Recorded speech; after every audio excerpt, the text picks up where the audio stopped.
10 divided by 3.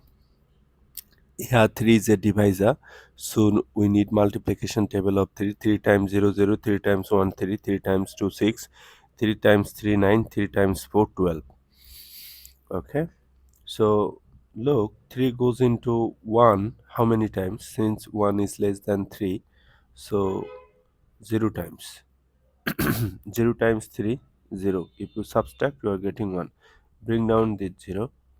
3 goes into 10 how many times? 3 times 3 9, but 3 times 4 12, which is greater, so we have to stop here. 3 times 3 times 3 9. If you subtract, you are getting 1. So your answer is 3 remainder 1.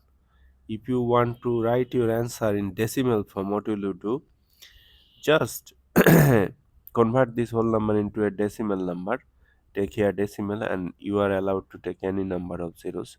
Bring down the first zero.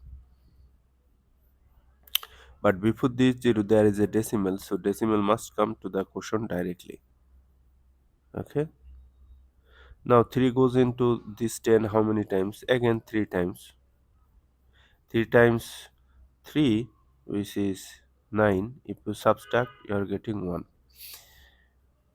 Bring down next 0. So again you will get 3. 3 times 3, 9. If you subtract, you will get 1. Bring down next 0.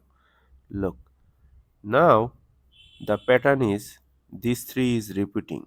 So you can place here a bar. Since this means 3.3 bar means 3.3333. This 3 is repeating. So 3.3 is your answer in decimal form.